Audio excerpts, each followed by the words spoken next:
How are you doing out there, everybody? Make sure that you can hear me. I think you should be able to. I am going to be joined by at least one person tonight, and that is the T3 Thom Jones Raider Fester, who I actually had the pleasure of meeting, and he's ready. He's ready. He's got his light bulb already in his mouth. So I had the pleasure of meeting T3. So I gotta move. I'll move me over here and because you want to make sure that you get the full effect, the full Raider Fester effect. Good to see you there, Tom. I know it's kind of hard to actually talk with that. So I'm sorry that we didn't get a chance to chop it up a little bit more at the game, but that was a sucky Sunday, wasn't it? Well, I mean, as you go by the motto, which for the most part, I agree with too. Happy wife, happy life. Is, when the missus has you planned for X amount of events, and it's very hard scheduling it. I'm just glad I got literally. It was like maybe a minute. It was maybe a minute. I hear this, "Hey, Jack," behind me. And then I look, it's like, "Hey, there he is." So we do have photographic evidence of that we actually have met personally. Because I know with Hollywood thinks that Ed Winchell is a figment of my imagination. Okay. All right. Because he's never seen him. He's heard him, but that can be AI. I'm thinking this way, oh, that's just AI. I'm talking to Ed Winchell via AI. But there is photographic evidence, and there are people that saw it. So we could say that if anybody needs to verify it, Destruction, as well as Power Raider, saw that, as well as Chirpy. Although I don't know how to get a hold of Chirpy. Chirpy was that dude that was behind me that would have been closest to you. Got you. But he did see you. So there is this is not AI. That is T3 Thom Jones, aka Raider Fester, or is it Fester Raider? Did we figure that one out? Because I think Raider Fester. I think that sounds better too. Okay. I think that sounds better too. So that sounds less like a pestilence. Fester Raider sounds kind of like a pestilence. I'll just nod up and down. I will nod up and down. But so the difference between let's get into the game here, and I know we don't want to, but we gotta attack the elephant in the room anyway. Here's what I think, Jack. As bad as the Raiders were playing, when the score was 10-10, I was actually not feeling too bad at that point. As horrible as they were playing, I thought, okay, 10-10. If they were able to get into the locker room tied, Pete Carroll might be able to say some things to them, and then as bad as they were playing, to still be tied on the road in a game that we didn't think they were going to win. And I told you I thought that Mariota was actually going to torch the Raiders if he was playing. He didn't have a bad game. He didn't do all the things I worried that he would. He did score the first touchdown, but he didn't have a killer game. I thought I told you, and I told a bunch of people that were there. I said, I think Mariota will give us a tougher game than Jaden Daniels would have. Period. And granted, Jaden would have been playing somewhat hurt, which is a knock. So he would be playing when he shouldn't be playing. But Mariota, due to the fact that he is a ex-Raiders quarterback with an axe to grind against that team, wanting to prove something, and he had the greatest opportunity to do that, and I think it didn't even matter whether he had an axe to grind or not. But backup quarterbacks have come in and just torched the Raiders. I mean, there's a long history of that. Yeah, it was a Tyson Bagent. comes Ice to mind. Agent. That's there have been others. There have been others. He had the Cincinnati guy who then came over to who's the Red Rifle? Andy Dalton. Andy Dalton. Yeah, Andy Dalton. And 49-year-old Matt Ryan.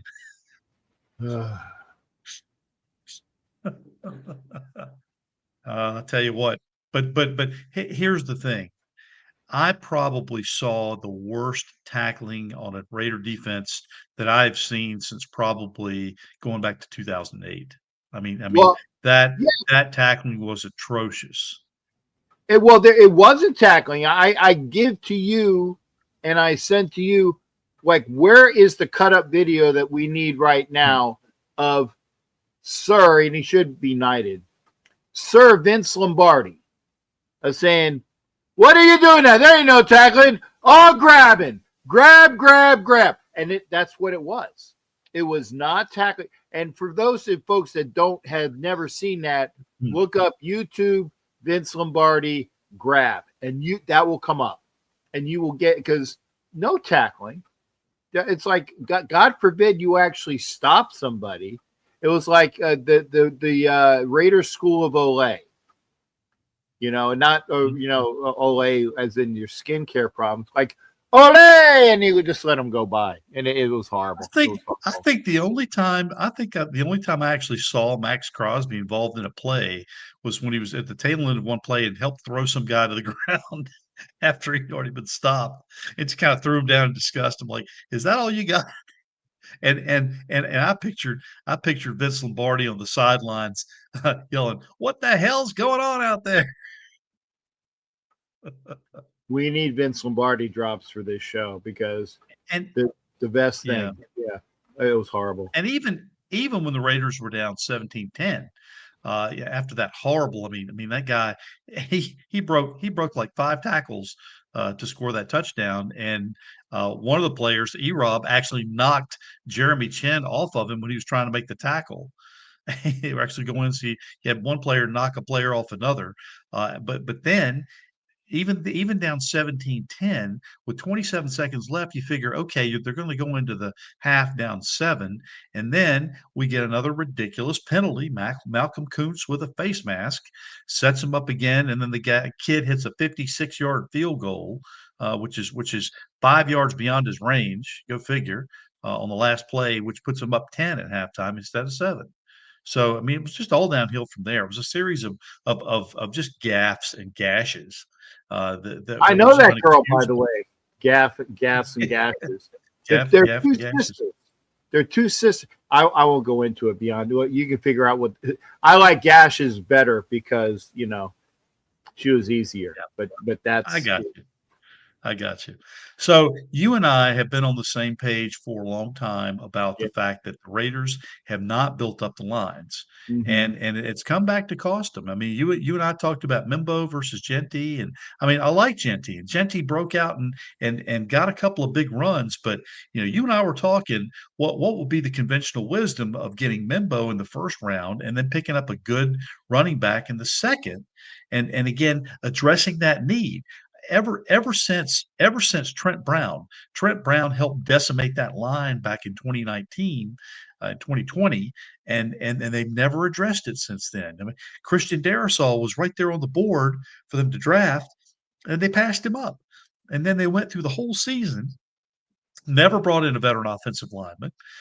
When Ziegler came in, I thought that they had a prime opportunity to bring in a former Patriot by the name of Ted Karras. Who actually then went on, got a big contract with Cincinnati and started every game for them. It just seems like everybody they pick up is either they pay too much money and he's a has-been. They pick a guy like Alex Kappa. His real name now, we figured out that there is an R there. It's Crappa, but the R is silent, but it's really not silent. It's Alex Crappa. For sure. Oh, it was pretty silent. It was pretty silent on Sunday. Yeah. It very was. And Ed Winchell said, what's going on with JPJ? And I wondered the same thing. I've been hearing rumblings that you go ahead and put JPJ back at center and go ahead and kick your boy Meredith back to guard. I don't know. What's Well, the answer? I think, okay, and you're just throwing a Band-Aid over whatever. Kappa Crappa, whatever you want to call them.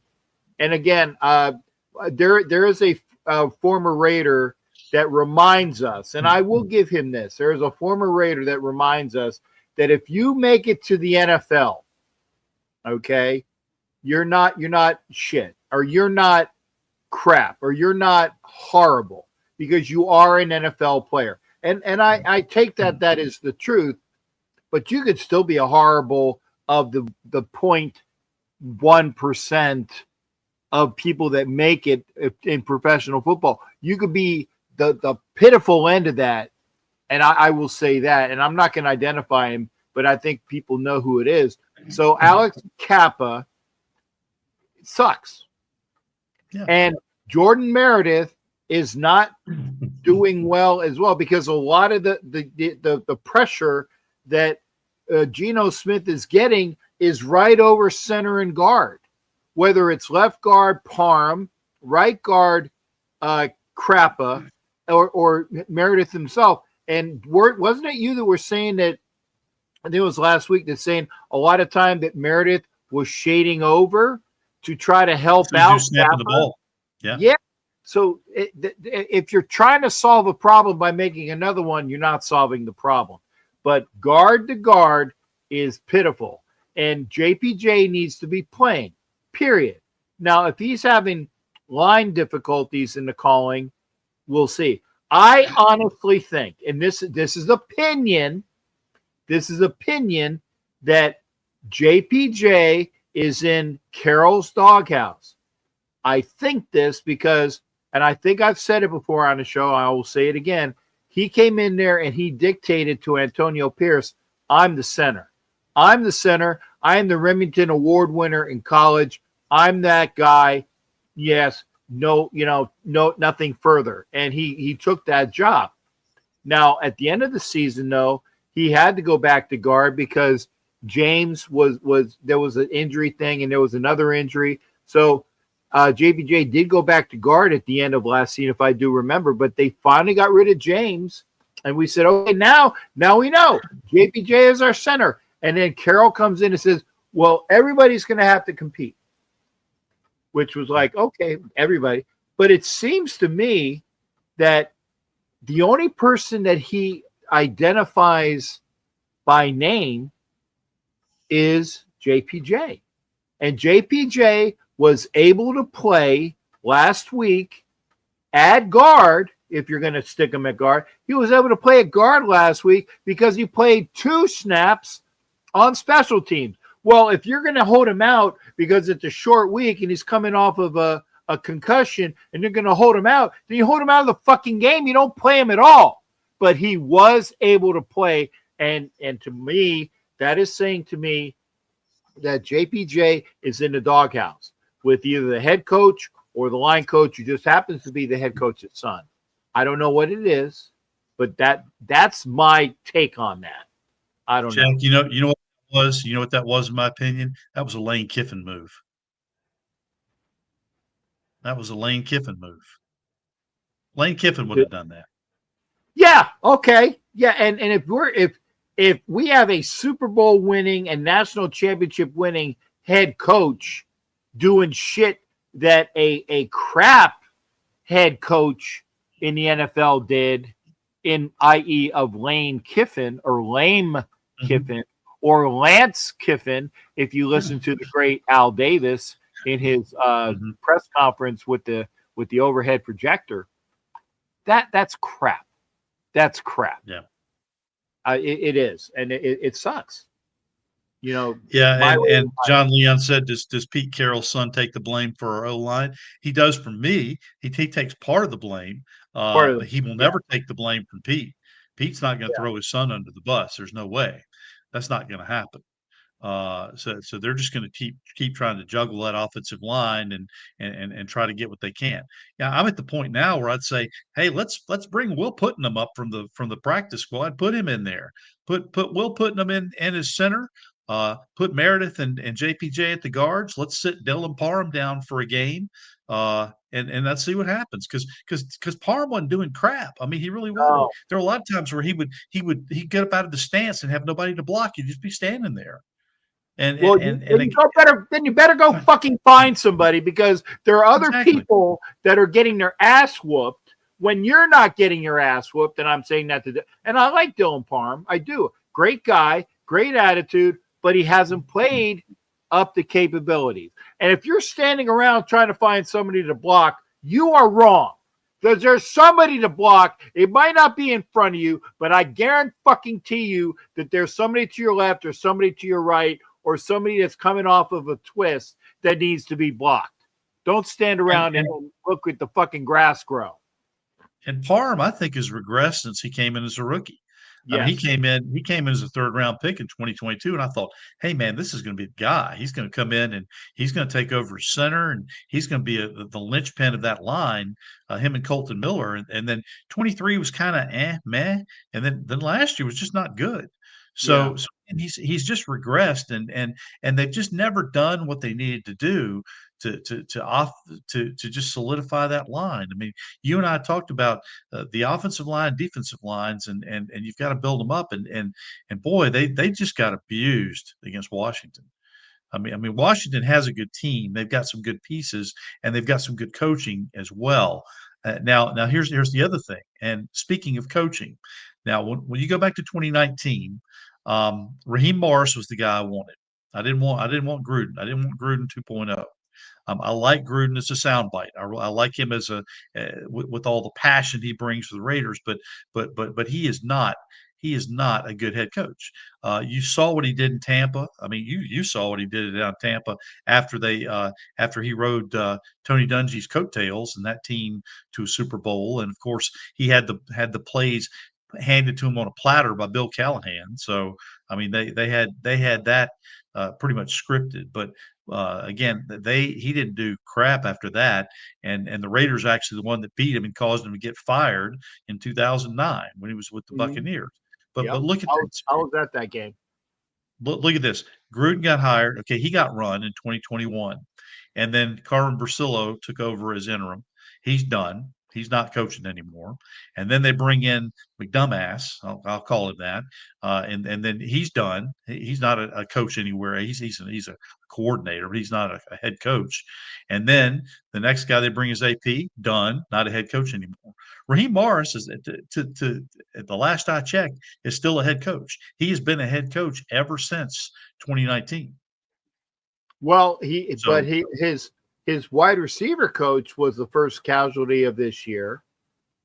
Hilliard, who got fired this week the first coach fired this year was Falcons wide receivers coach Hilliard.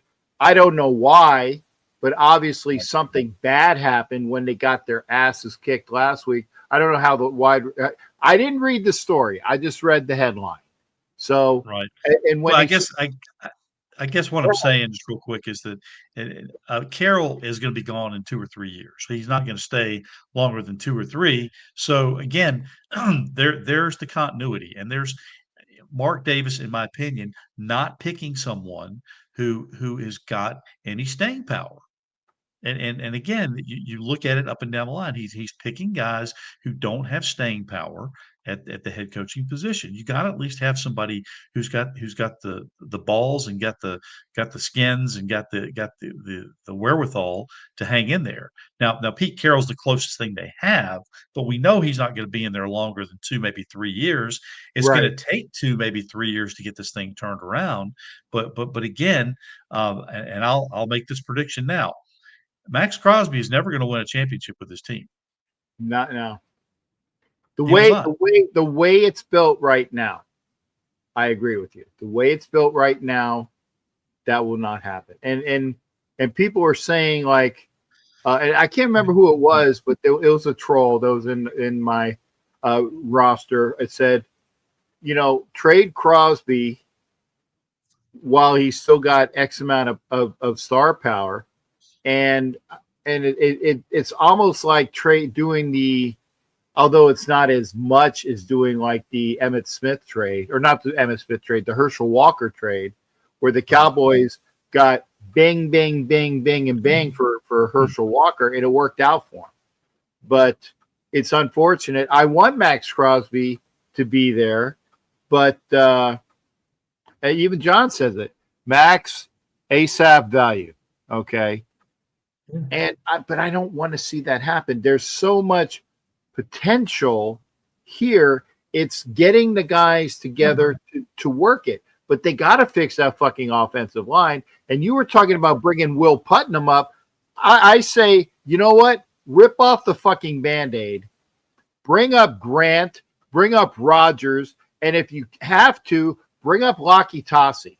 Because you know you're going to at least get effort out of those guys. They're going to give you effort. They might fuck up a bit or two, but they'll get OJT doing it. They did that last year with JPJ and Glaze. They said, you guys are rookies. You're starting here and here.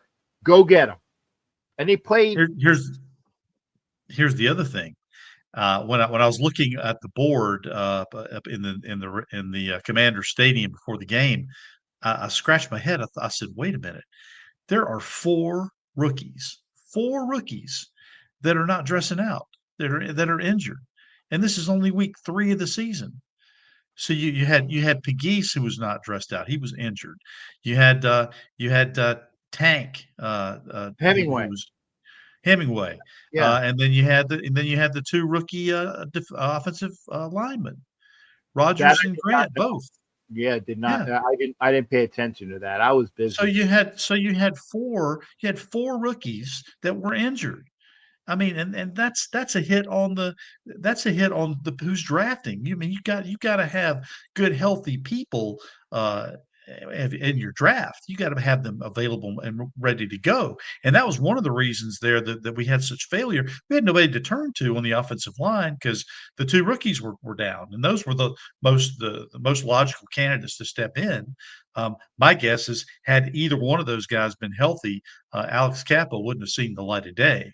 Because he's just not good. I mean, they brought him in as a stopgap until one of the other guys were ready to take over, but they just didn't have anybody else.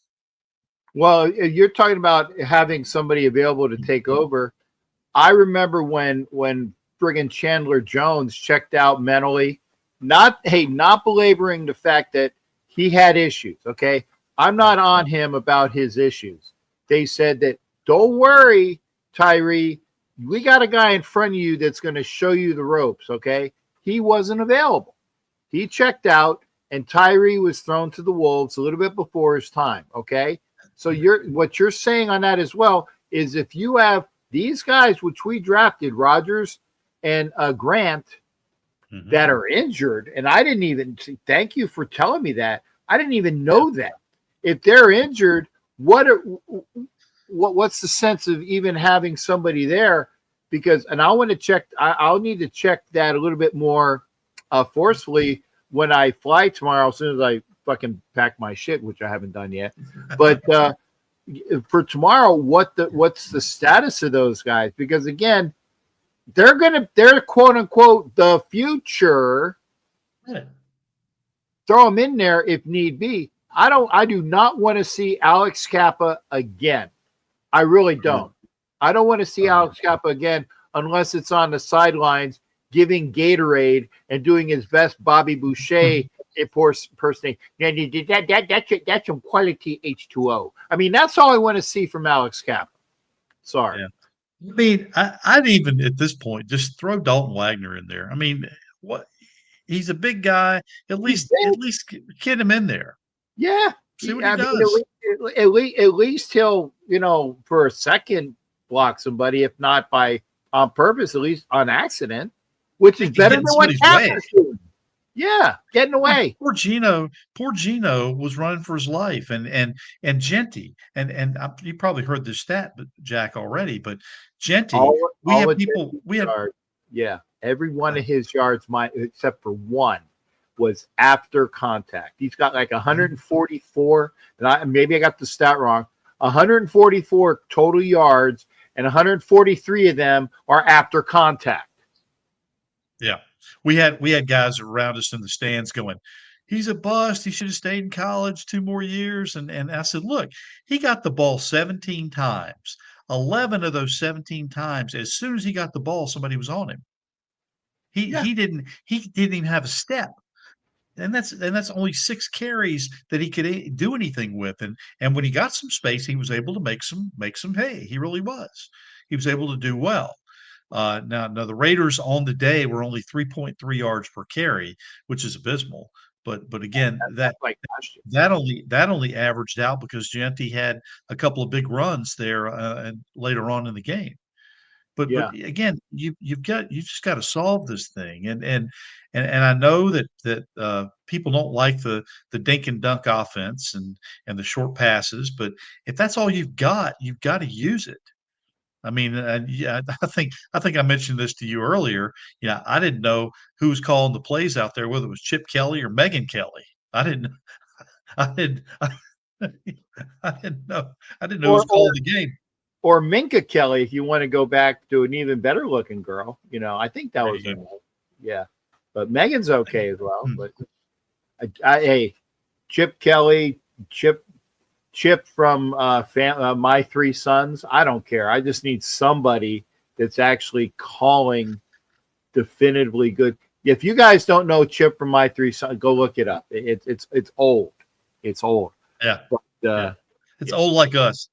Yeah. 2 old guys here. Yeah, I got the reference right away. And John, he's not a bust, and he wasn't overdrafted. I disagree, John. I disagree. But both Fester and I, when we're on the board, I'm thinking Membo, because there's plenty of good backs in this draft. Travion Henderson and Quentin Judkins, and they went later, and they would have been capable. If you had given me Membo, we would have at least had one of our guards solved, right? So there we go. And then maybe JPJ does play the other, and maybe Parham plays center. If JPJ is having problems with the line calls, Parham has more experience. So then we got Membo, JPJ, Parham at center. That's not bad. Okay. And then we still would have drafted, maybe we still would have drafted those other guys. But instead, we got, Besh at round 2. Okay, good, decent pick. I was told from other people that, Besh was overdrafted as well. Genty wasn't overdrafted. It's just that we needed offensive linemen. We could have had the pick of and Membo was the pick of the litter. Pick that guy. That would have been the guy. And last year, it was the Fuaga. And I said Fuaga, and I was pounding my Fuaga. And we picked Bowers. Great pick. And Fuaga's the next person taken. And the guy I wanted was always taken right after the Raiders, because whoever drafted after the Raiders took Membo.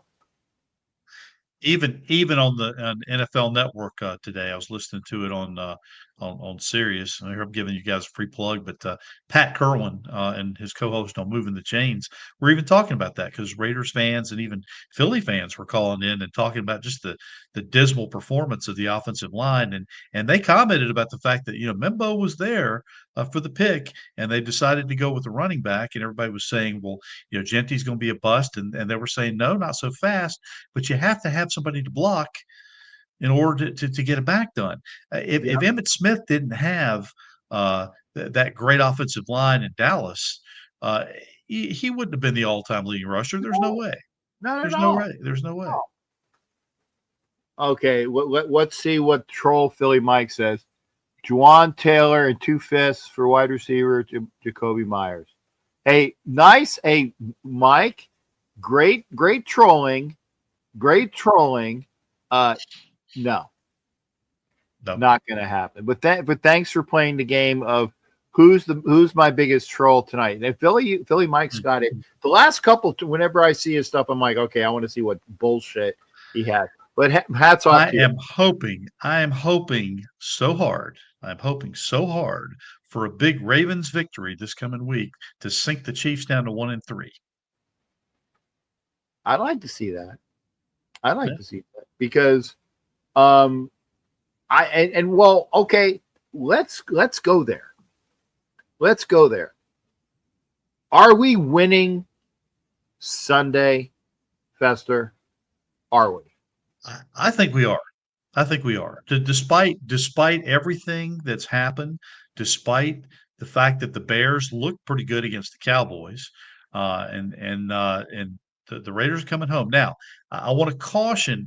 Yeah, quantifies are okay. I quantify this by I want to caution everybody. Now, the Raiders have won have won the game that they were supposed to win against Patriots, a non-playoff team, and they've lost against two playoff teams from last year.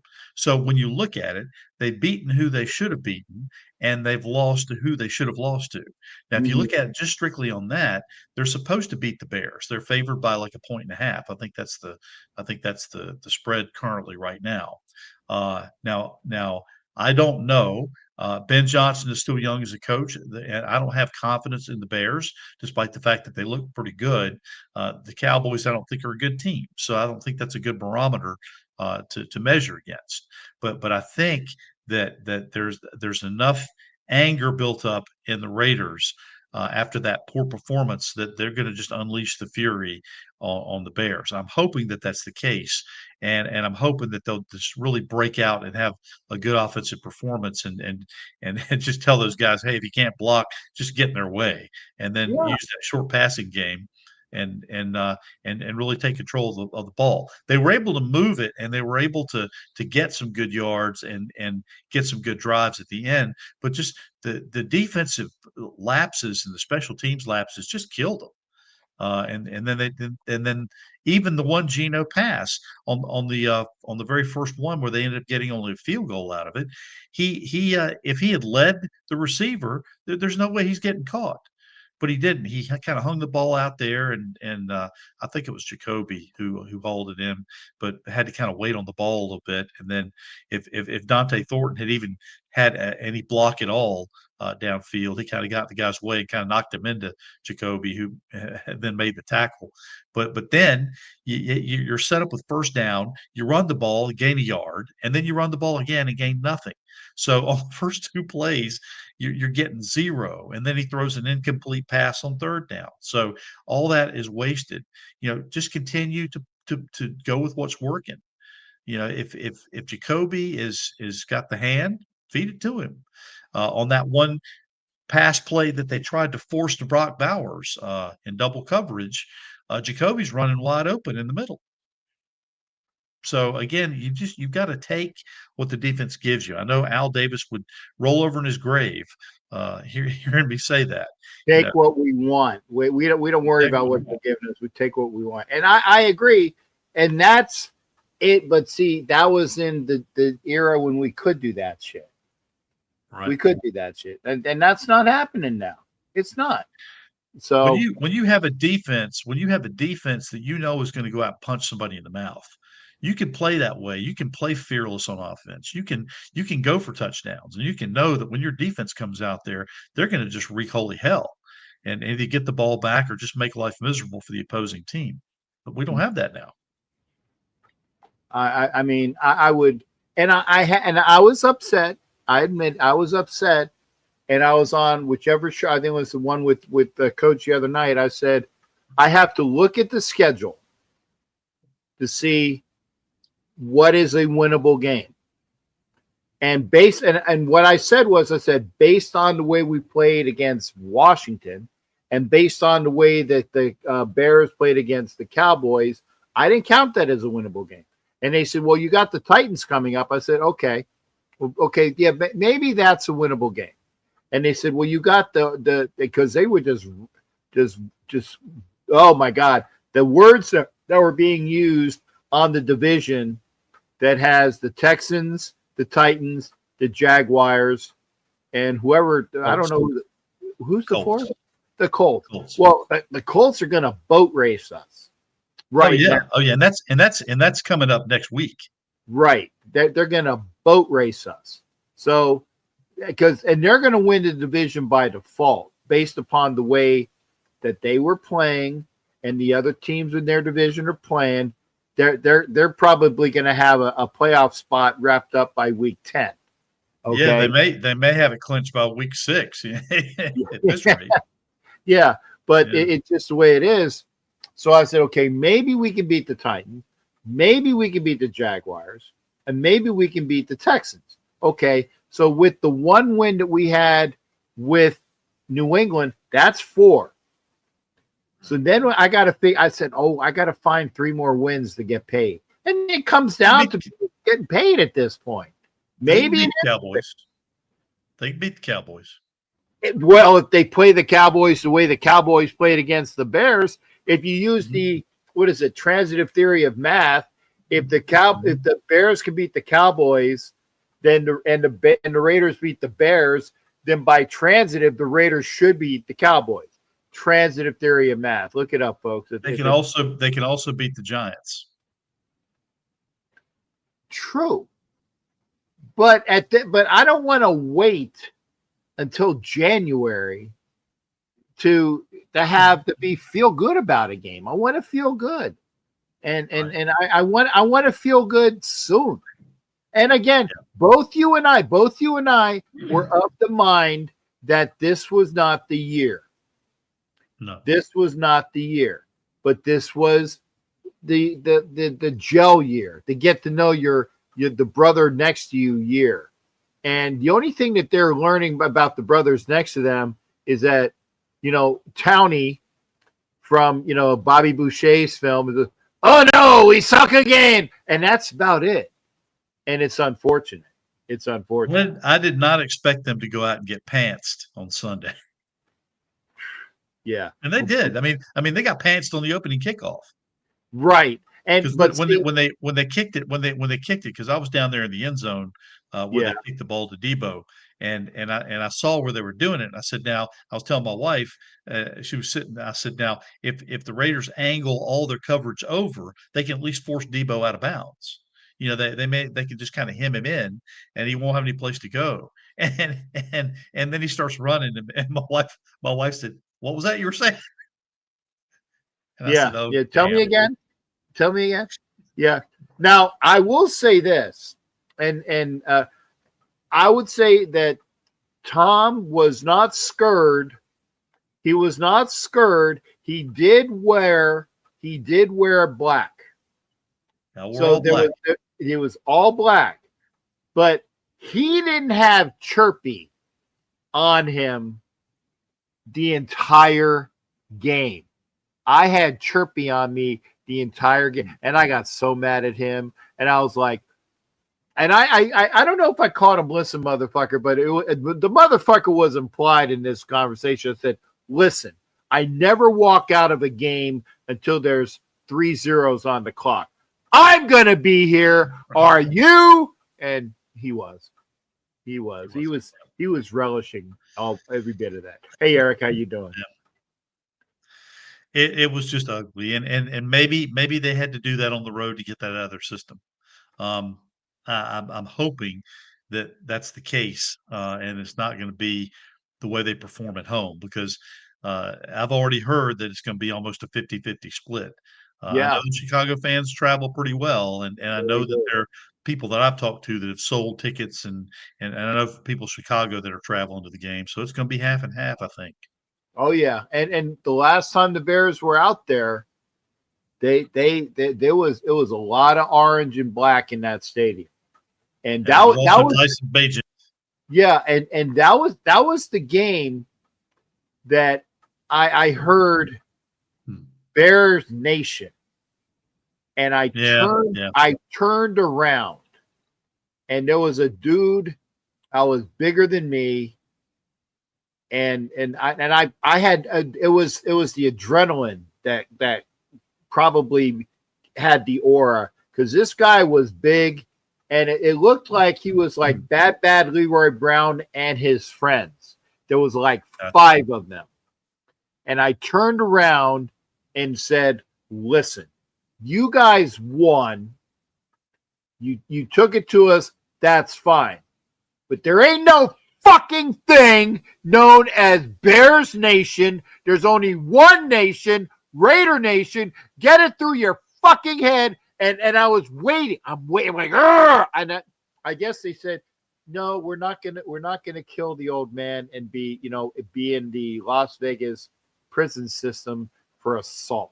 So it was my adrenaline working and the fact that they didn't do anything to me. But I was pissed. But that was the Bears game. I remember that, and they were everywhere. They showed up. They did show up. So I think it's going to be like that again. Yeah. So then, I mean, if they are able to survive and go to 2-2, then they go to the Colts, and like you said, I think they get boat race there. Yeah. So that puts them at 2-3, and then I think they have the Broncos after that, if I'm not mistaken. I'd have to look. Yeah, I have to look. I have week 1 through 5 in my mind. Then I'll figure out when to get the next ones going. I don't. But at this point, I would take 2 and 3. Yeah, I would gladly take 2 and 3. I mean that would put us halfway toward the 4-win mark that we had last year. Right, and we've only gone through 5 weeks to get to the 4, that way. So that's not bad. That means 2/3 of the state of the schedule remains, and we already have half of the win. And I told people, I said, we will be a better team than last year, and a better team is 5 wins. We're going to get that. I think we're going to get that. I don't think we're going to be worse, but I want to see the Colts. After the Colts, it's Titans at home, okay, Chiefs on the road, and then bye. Okay, yeah, that's the weekend I'm celebrating. My son's birthday he said his birthday is like October 10th or 12th, and he said that he would come back. I said nah. I said, Rob, I'm not going to be in town. I said, I got nothing going on the 25th. And I was like, I bet you that's our bye week. Because, and hopefully we'll celebrate. Yeah, hopefully we'll celebrate his birthday on the bye week, because I'll be home and we can celebrate. It'd be 2 weeks later, but we can but I will be home to celebrate his birthday. But I'm busy otherwise. But yeah, the next 4 are Bears, Colts, Titans, and Chiefs. And then the bye. And then the bye. Okay. Hey, Jay. Good to see you, honey. Good to have her. Jay coming in from South Carolina, and I saw my Phillies won. I just noticed. So they are officially the number 2. Wait, let me do this right. Let me do this correctly. Okay. Yep. Philadelphia Phillies are officially the number 2 seed in the National League playoff race. Officially number 2, could be number 1, but doubtful. But at least they got a bye in the first round. So here's my Phillies hat. Ray. Okay, I did that. The Dodgers clinched tonight. Okay. Yeah. The Doyers, as people will say, the Doyers, go Doyers. And I said, okay. But hey, I'll take a bye with some rest. Although last year the Phillies ran into the Mets and they got boat raced. Phillies, and they were the best team, like the best team in National League, and they got their ass kicked. But anyway, go team, and there you go. But I liked that. Hey, there he is. There's Mr. Well, no, they're what are they, 1-2? Are they 1-2 as well? Yeah, they got Yes, they lost to the Colts, and they lost to. That was one of the worst losses I've ever seen. Good to see you, Mundungus. Yeah, we're 1-2 brothers this week as well. But welcome to Mundungus. They won the game and then got a penalty called for elevation on that missed field goal. So they moved the Colts up and give them another shot. I saw that. That's the worst. I saw that. Hey, Hey, Mundungus, I got some elevation for you. Okay, and it's not the mile high elevation that you're. What was it? Was it the correct call? I guess I didn't see it, but is it a great way to lose or a crappy way to lose? Depending on how you look at it. Yes, sir. Mm-hmm. Yeah, and both our teams got some work to do. That's true, sir. And welcome to the show, Mundungus Creevy, Mile High Roundtable Network on YouTube. If you want to find out about those dastardly donkeys, see DD, I went for alliteration there.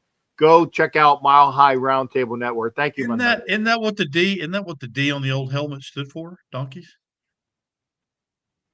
It could be. Dastardly. It actually kind of looked like a double D. It would have been dastardly donkey. Yeah. There you go. I like that. Hey, you know what? I used to love, not love but and in comparison to the new helmet, give me the old one. I thought it had class. It had class. So when they wear that, then you could go to the old school helmet that looked like a drunken donkey. Oh my God! And the brown and yellow striped socks that were not even horizontal stripes. They were vertical stripes. Vertical stripes. Yeah. Fugly. Brown and yellow uniforms. Brown and yellow. It's the color of piss and crap. And it was nasty. But what? I'm sorry. We're having fun, Mundungus, because we're having a shitty time here as well. So we got they need to bring the big D back. I agree. The sexual yes, I agree. The big D, the sexual innuendo alone would be worth it. I would have a blast with that. I'd be bounced off your station. I'd come on your show, Mundungus, for the sexual innuendo alone. See, I think what they need to do is they need to have a D that like covers the entire side of the helmet. That's a big D. Make it a big D. That's a big D. Oh my goodness. A big D. But hey, well, enough with Mundungus's team. We're gonna get back with that. Welcome, remember Mile High Roundtable Network. Thank you for coming in. Who does Denver got this week? Denver, good question. Let me consult the Oracle here and see. But I know they've got. There you go. Hey, great news. I bet you would come on my show. I most certainly would. But then you would be banned because I would be banned, for coming on your show. I would, sir. You let me know. You let me know. Okay. So here's who the Broncos have. They've got the Bengals coming up on Monday, the 29th. Okay. I'm going to ask. Because the Bengals are playing their backup quarterback. Is it in Denver or is it in it is in Denver. It's in Denver. Okay. Denver's decent. The Bengals have backup. Then they have the Eagles on the road. That's a lot. Then they have the Jets on the road. That's a win. Then they have the Giants and Cowboys at home, back to back. One of them is going to be a loss. Probably. One of those is going to be a lot. It's like one of those surprising, like a game that you're not looking. It's going to be like a surprising loss. Either the Cowboys or the Giants are going to beat Denver in Mile High. My estimation. I agree. Yeah, I agree. But that'll be an interesting Monday night game. Monday night. By the way, they're saying that this Monday night's game is would be the lowest. Okay, Bengals and Bronco, but there was another. There's two Monday night games, I think. And they were both. Was it the Dolphins playing against somebody? It might have been. Yeah. Let me see if I can pull up the Monday Night Football schedule. See, there's fighting words. Bo Nix against Geno Smith. I tell you what, Mundungus, you give Geno Smith the offensive line that Bo has. I take Geno all day, every day. Yeah, I disagree, sir. I don't think Bo would be able to run around as much as Gino has because he'd get creamed. The October 20th matchup, there's a doubleheader that night. There's the you got Detroit and Tampa Bay at 7, and then you have Houston and Seattle at 10. That's not Okay. going to be real good. That's not going to be real good. Well, people will tune in for Detroit and Tampa, and by the way, Tampa this Sunday plays the Eagles. Yes, they do. And They're 2-3-0 teams. Yeah, I can't wait to see, listen to the crap of the fake Pirate fans when the Eagles win. And now this coming Monday, I think Jack, what you're talking about, this coming Monday, you're right. There are 2 games, and they're both playing about the same time. So the Denver Cincinnati game is on ABC, but then the Jets in Miami are playing 7:15. Oh my God! Who do you on Monday night? I'm glad that I'm flying home that night. Yeah, Monday night. I'm glad that I'm flying home that night. Does NCIS start pretty soon? Because I'm waiting for that. I don't know. I'm an Maybe NCIS guy. I'm an NCIS guy. But hey, all right. So we got Denver. Denver Bengals. I'll and at Mile High. I'll take Denver. I'll take Denver at home. Yeah. Okay. I'll take Denver at home, and they even their record at 2-2. Okay.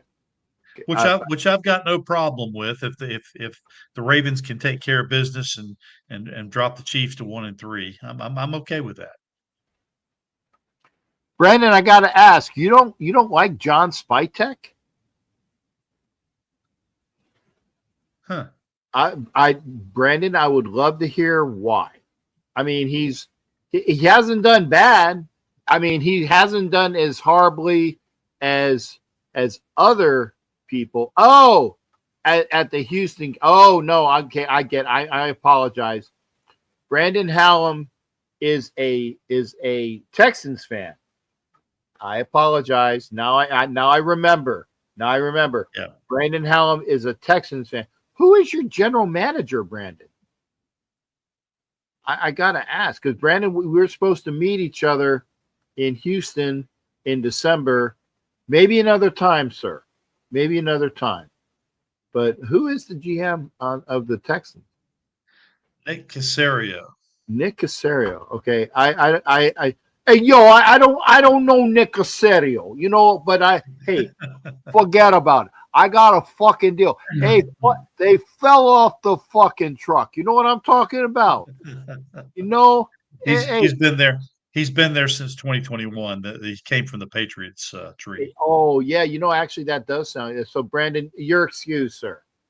You're excused. Anybody from that regime, because we know all about fucking Patriot rejects. Brandon, I got you. Maybe we can meet outside at one of the events, but get with me, Brandon. It'd be great to meet you. I like to meet people. I mean, hell, I just met Fester. at the game, and we spent a solid minute together. It was a solid minute. It may be a minute and 10 seconds, maybe 70 seconds, but it was solid. While they were, I think we met while they were attending to Michael Mayer on the field. Yes, they did. Oh my God. Yeah. When they're finally, let's be honest with you, it doesn't matter what quarterback, but because both of our O-lines are god awful. Yes, sir. Yeah, you are correct. You are correct. All right. Our offensive line, I like the collective. Our offensive line. Maybe between the Denver offensive line, picking a couple guys out of their line and picking a couple guys out of our line, maybe out of those 10 guys, maybe you can almost get one offensive line that's worthwhile. You can maybe get 4 guys, but then you'd have that 5th, and I don't know who the 5th guy would be, but maybe you can find 4 guys that are worthwhile. Maybe. Now, back when we were doing the Only Nation podcast week to week, Heidi and I used to joke about all the time that that you knew it was bad when they bring Brandon Parker in. Well, you know what? I would have taken Brandon Parker this past weekend. Brandon Parker would have been an All-Pro this week, in my estimation. TG is like some sort of. And thank you for watching, TG, for your gang bang bang stuff. I was going to say, the Niners have a winning record, but didn't they lose? Didn't they lose Nick Bosa done. So play taps. Niners are gone. But Brandon, just waiting for McCaffrey to get an injury, because that's going to happen. Yeah, but salute to you, TG, and your gang stuff. But thank you for watching. Tell your friend. But I'm glad to say. By the way, how much longer? How long do I got you? I'm in for about another 10. Okay, good. Yeah. According to Fester, a win for the Raiders this weekend, and that would be great because I love seeing wins at home, especially a hard-fought win where it's going to be a 50-50 stadium split. It's a 50-50 stadium. I hate losing at home when the crowd outranks us. And I tell you, at least when we lost to the Garglers, it was like 90% Raiders fans. But I tell you what, the Charger fans were mouthy at the end. I think I told you about the chick that if I wasn't a gentleman, I probably would have clocked her ass. But I don't do such things. But it was all right. I'm calling for a 23-18 victory. Why 18? I just for giggles. It's a weird number. I'll just put somewhere in the 5-point realm. So there you go. Okay, 23-18. 23-18. Okay, and Mundagus, I figure you got field goals and maybe a missed extra point or something. Okay, I like that. And Mundagus, from your words to Chip Kelly's ears. Okay, and by the way, that he also needs to get Mayer involved if he's out of concussion protocol. I don't know yet. I don't know if he is yet. If he's not, bring Ian Thomas in. Get him into the game. He showed a lot during preseason. Okay, and is that number 80 or is that somebody else? I think that's 80. I believe so. Okay, then he has a really hot girlfriend. Okay, and the only reason why I know that was because she was in front of me during the people that were on the ropes that were doing the thing. He's a big dude. And he has a hot girlfriend if it's number 80. So I'm all for that. And so, yeah, involve him. The tight ends need to be involved because those can be quick hit plays. And here was the other thing that was confusing. You remember last week, Jack, I said that I believe that Raheem Mostert was going to get a lot of work, particularly in short yardage situation. And he was a healthy scratch. How do you do that? How do you bring a 34-year-old running back on the roster and then 2 weeks in a row have him be a healthy scratch? How do you do that? Well, I didn't even know that our friggin' all our rookies were injured as well. Yeah. I don't know. I don't know. But does Mostert have like the pay as you go plan and we're paying him, but he hasn't gone anywhere yet? I don't know. No. I mean that's like, I don't know what was it like? What was the name of the guy that we got from DC years ago? Hall, D'Angelo Hall, $8 million for 8 games. Great money if you can do it, and then we cut his ass. They honored him. They honored him at the Washington game, and I had 2 Raider fans that were sitting in front of me, and I reached up and they both went to Virginia Tech, so they're both D'Angelo Hall guys. I said, no, back when the Raiders had him, we used to refer to him as DeCrapolo Hall. That was horrible stuff. But I'm glad he took the money. He took the money and ran. Yeah, him and Javon Walker. I remember they were like a package deal of what the fuck did we just pay for? Yep. Bruce, Bears have Bruce. I got on 2 safeties. Raiders 18, Bears 4. Bears 4. Hey, I like the fact that the Raiders have a bigger number. Hey, Bruce, can you send me some of that stuff through the mail if it's not illegal? Because I want to smoke some of that stuff. He is in the Philippines. Okay, all right. Bruce is in the Philippines, so he might be getting some pakalolo, is what they call it in the Philippines. Is good. There you go. Good pakalolo. There you go. There you go. Go for the gold. In more ways than one. I'm glad that you got and I hope that when we come back next Thursday, I hope to be singing the praises of a 2-2 Raiders team. 2-2, baby. Yep. 2-2. And you know what? You've been pretty much correct in all your assessments. So I'm gonna take this one as a good twist. Well, I'm 3-0 so far. So I mean, I thought they'd beat the Patriots, and they did. I thought they'd lose the last 2, and they did. So let's see if the streak still holds true. We're hoping it does. Wouldn't be shocked if Chicago came out on fire in front of what's going to be a partisan crowd. I think. Hope not, but it's there's going to be a lot of Bears fans there.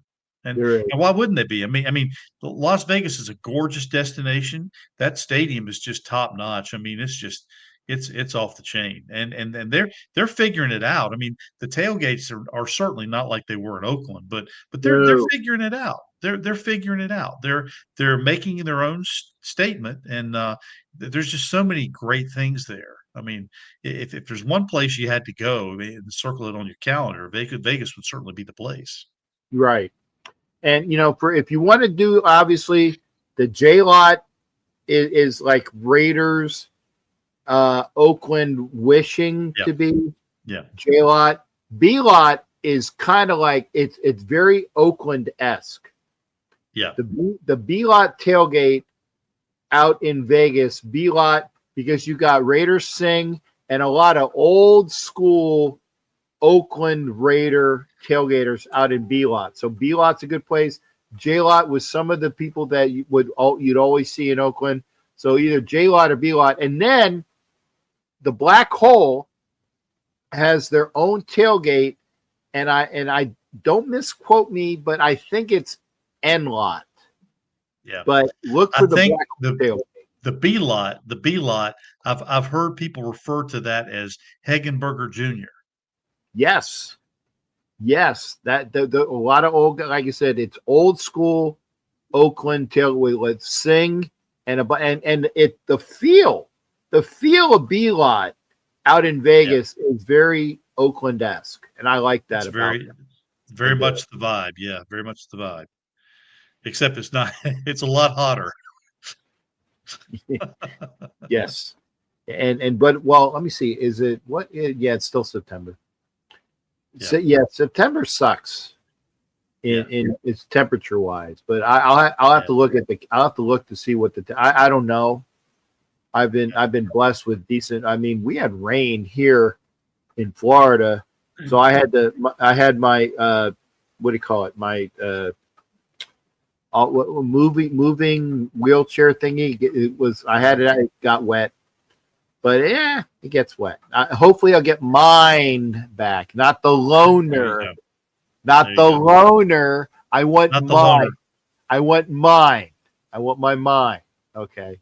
Gotcha. Raiders 24. Listen, okay, I like that. We'll hopefully come on next week, and we'll assess it. We'll see what happens. We'll see if Geno can put up some good Geno numbers. We'll see if Junty can break 100 yards. We'll see if we can get the Raiders offense decently balanced. Yeah. And let's see if we can break that 30-point plateau. I don't think so. Maybe we can get a win without it, but this Raider team at some point they need to break 30 points. They need to get over 30. I picked the Raiders at 24 points last week. So I was on the money. Yeah. I said 24 point Raiders 24, DC 17 or something like that. Yeah. I was correct on the 24. I don't know what the fuck happened with special teams and offense and no. They just it was a horrible. So Yeah. and I agree with Mundungus. If the Bears play like they played last week, it'll be a rough day. When your defense gives up 174 rushing yards in the first half, you're not winning. You are not going to win. That is a stat to remember. So, Yeah, and Tom, I right. always thank you for being here, sir. Sure enough, sir. We'll check in next week. In the meantime, everybody, go Raiders and stay safe. And let's hope for a big win in Allegiant to bring the Raiders back to 2-2. 2-2. 2-2 sounds a hell of a lot better than 1-3. Yes, it does. All right. Take care. Have a great evening, and we'll check in next week. All right. Hey, Tom, thanks again. Fester, good to see you. Yep. There you go. It is Raider Fester here on the show. Ooh. Love seeing you, brother. Yeah. Do the scratch. We'll see you next week. Take care. Have a great night. Okay. But I love seeing you. I love seeing you. Thank you for being there, sir. We'll have to do it again. Take care. Bye. On that. T3, Thom Jones, Raider Fester. Mundungus is, I tell you what, he's analytical too. He's not a hater. Tough time with the Bears O-line. Thing comes down to a field goal. Bears 24, Raiders 23. What is the line? 1.5? 1.5? I think I saw. I got to do my picks, my bets on the app. I got to do them tonight because once you leave Florida, that app doesn't work.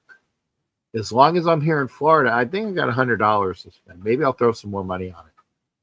But I got to do my picks tonight because once I'm out of Florida range, can't place a bet. At least on my app. I can do it in Vegas, but I'm going to do some on my app. But Nuggets again, I think it's going to be who shows up, what team shows up, and that is the question. What team? If it's the Bears that just beat the crap out of the Cowboys,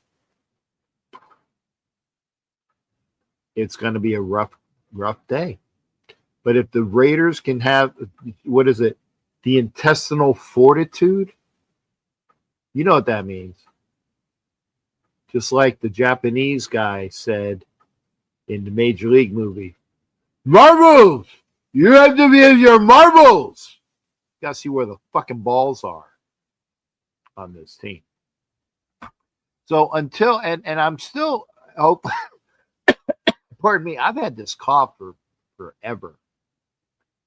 If you'd like to join the show, and maybe I'll have my special guest. I'm hoping, and if he comes in, he comes in. But if you'd like to join the show, there is the link. Hit the link. I appreciate everybody being here. We are on, and thanks for the thumbs up. I appreciate that. I like the fact that if you like what you see, spread it out. Say, hey, Jack is on.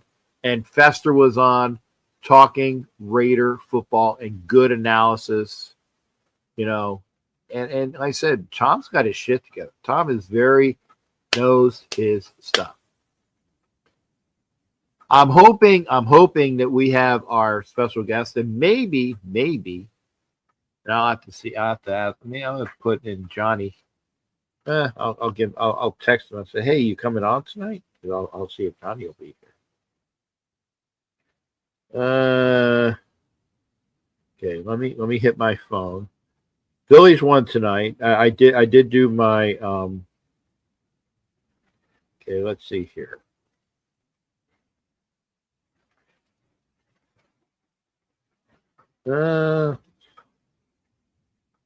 Souza. There we go.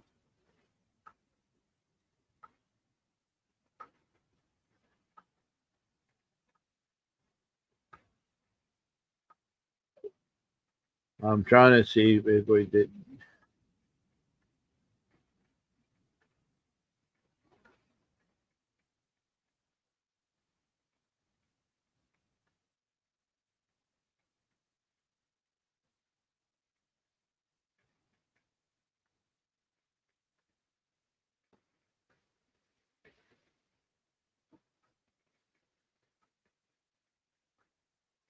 A little bit. Sorry.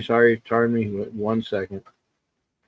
If you want to come into the show, the link is there. Maybe we'll have a special guest. I don't know. There you go. Make sure you hit that subscribe and that thumbs up. Thank you, Mundungus. And remember, Mundungus Creevy is the best pseudonym. Look that one up if you don't know what that means. But the best pseudonym on YouTube. And by the way, because of your name, Mundungus, my boy, Cool Kev, throws, Captain Jack throws his Mundungus around. So he has used your name positively, talking about my junk, my Mundungus. And that's a testament. That is that's a testament to you, sir. That's a left-handed compliment, one of the best left-handed compliments I can give you. So hopefully you know that. That's a great pick of you. And again, Mundungus is a great guy, dude, great guy. And I'm going to tell you, I am not going to Denver this year. It's the Thursday night game. It fucks up my week. And I wasn't. I am going to the Monday night game after the Thursday night game, which is in Green Bay. I'm going to watch the Green Bay Packers take on the Philadelphia Eagles, and I'm going to enjoy that game as a sports fan. I'm going to be in my 88 seats. I'm going to hang out with a real good friend of mine. Yeah, I was going to say, I knew that was your kid. That's me and my 7-year-old Riley. Hats off to Riley. I think, didn't I talk to Riley once on a show? Am I misremembering? Like, am I Ralphio Palmero misremembering that? I remember vaguely something about that. But I'd come on your show, operative word, but if I have time, just let me know. But again, my hats off, literally, hats off to Mundungus Creevy and the MHRT network. There you go. See, I remember it. Yeah, because you were on my show and we were talking. That's from when you were on before. I remember that. See, there was something in the back of my mind saying, talking up to your son. Good kid. Great kid. So again, if you would like to come into the show, the link is there. Hit the link. I did text Johnny, aka MadBomber. No confirmation. I was like, he also needed the that was yesterday. So maybe he's busy. I'll say, hope all is well. Yeah, it's like, I feel kind of like Jimmy Fallon with I need to take care of some business, so I'm going to do my thank you notes. I'm doing my texting on the show. So, because I have to do it. I got to give out some tests to know what the fuck's going on. But if you like to talk about whatever, hit the link. And I thank you again, and I'll show it. Make sure you hit the subscribe button and the thumbs up, and thank you for that. If you haven't done it already, thank you for doing it. We are only on YouTube. We are only on Facebook. On the Captain Jack's, is it the Galleon I'm on? No, it's the Captain Jack profile page. That's what's on, because that one will go through. So the Captain Jack profile page. We are on X. We are on my X page, otherwise known as my old Twitter page. So if you like to have something talk about the show, I'm sticking around because just in case, God forbid,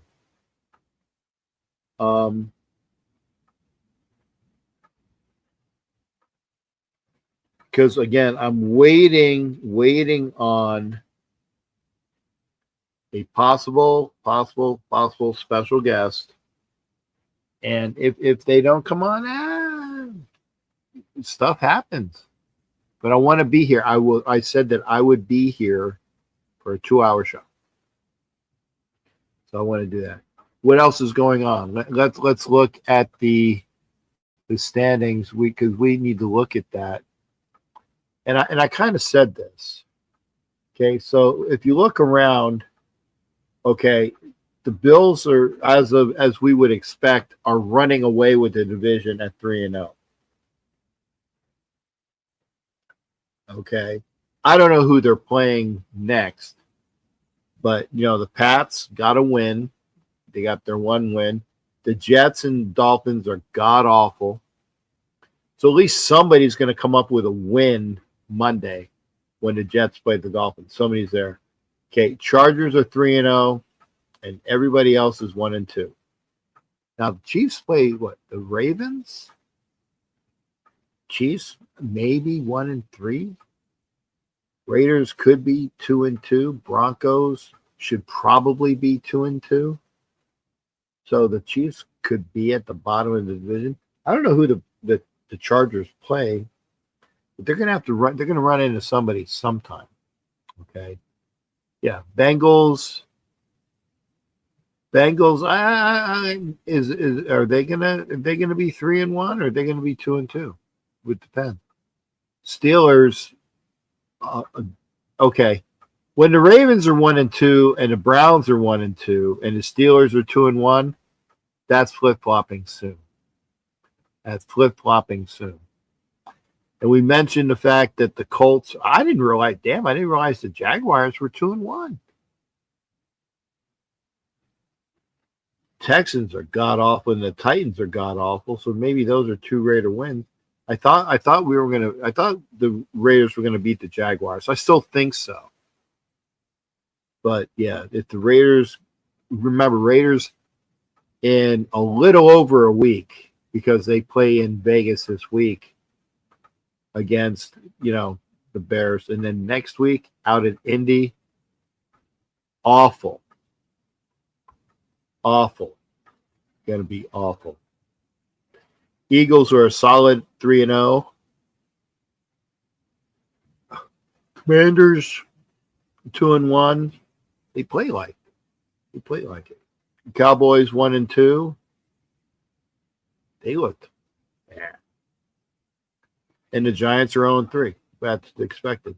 Niners are 3-0, but like I said, they lost Boza. Rams 2-1. I think the Rams are going to be taking that division quickly. Cardinals are 2-1. Wow, that's a close division. Seahawks 2-1. The Cardinals are 2-1. We'll see on that.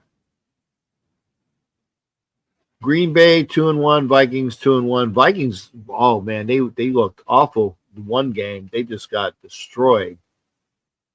Lions are 2-1. I see that the Lions are going to be another win, and the Bears hopefully they will be 1-3 after this week. Buccaneers are 3-0, going to be 3-1 when they lose to the Eagles. And if I'm wrong, for those that are watching here in the Tampa area, I'll say I was wrong. I'll admit it. I was wrong. The rest of that division, Panthers, Falcons, and the Saints, god awful. So we've gone over football. We've talked about baseball. I will look to see if there's anything else on TV. Because my Phillies won. Oh, White Sox? Yeah. Okay. I'll put on that until I see something else. Okay, what else? Mets and Cubs. Ooh.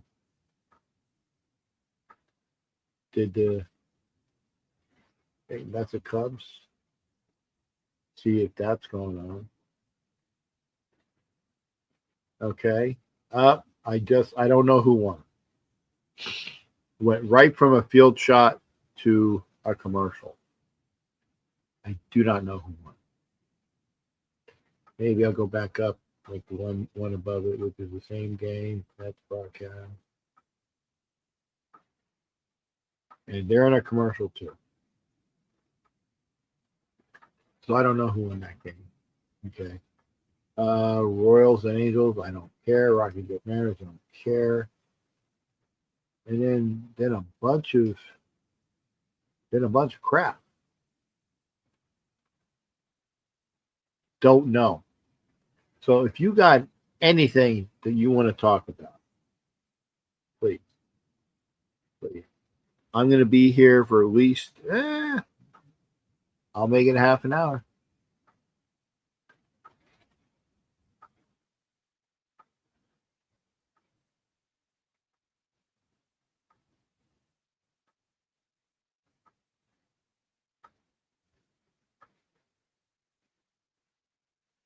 Elevation?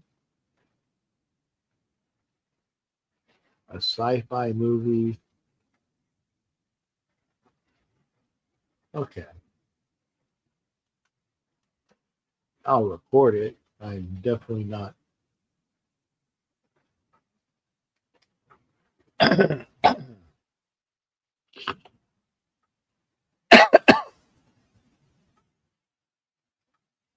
Is there nothing on at all?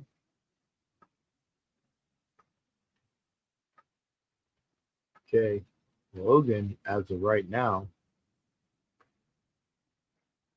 If I'd rather talk sports, but you got to give me something to talk about. Got to give me something to talk about.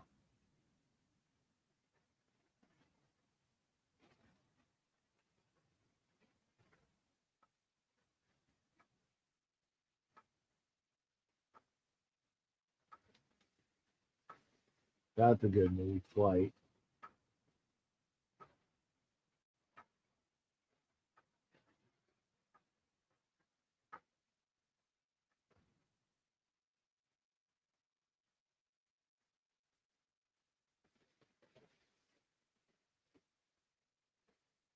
Okay. Well, I can always watch the end of the league if I want. It sucks when there's really nothing else on TV. Oh, Reiner's girl just got the letter that her man off in World War II just lost their his life. Bring it on to cheerleader movies. Well, I'll put that on. I'm trying to find something. And it's there's nothing. Oh, yeah. I just found one. Went for Red October. Yes, I am a Navy guy. It's obvious. I'm going to be watching Hunt for Red October. So I found what I can watch for a little while. It is right now. It is 10:25 in the evening. Again, if the lines are open, if you would like to see, if you'd like to pop into the show, please do. Because otherwise, I will be doing my outro pretty soon. And we will be doing a 90-minute show. It's okay. I got it packed. But if you have anything at all you want to talk about, I don't even know. There's a football game on. I don't even know who's playing. I really don't know. I don't care. There's a football game on. If anybody, if you're who's winning, who's playing, I don't know. I don't know who's winning. I don't know who's playing. I don't know. I don't care. But if you have an idea, if you'd like to pop in, you got about 2 minutes.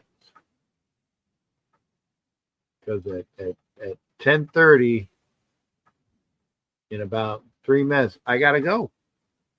And I would like to talk with you. Because other than that, I'm watching The Hunt for Red October, talking about our Raiders winning against the Bears on Sunday, and we've talked about what other people, what the Broncos have been doing because the Nuggets have been doing, which is cool. But we were supposed to have a special guest, but unfortunately, I think that I don't think we're going to have, which is unfortunate. Maybe he will come in another time. In fact, I'm gonna text him.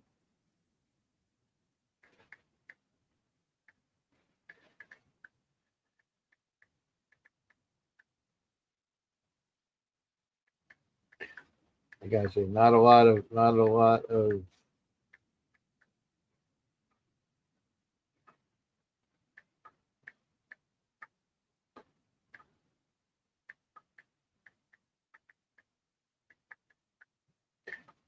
of enthusiasm tonight.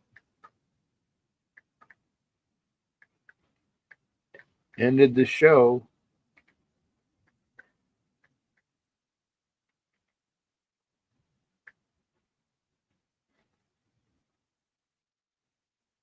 At 10:30 p.m.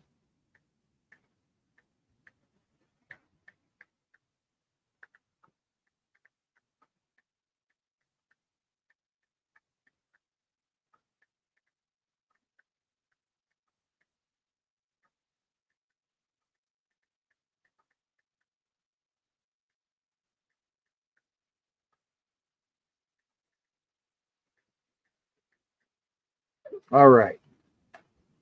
Looks like a no-go.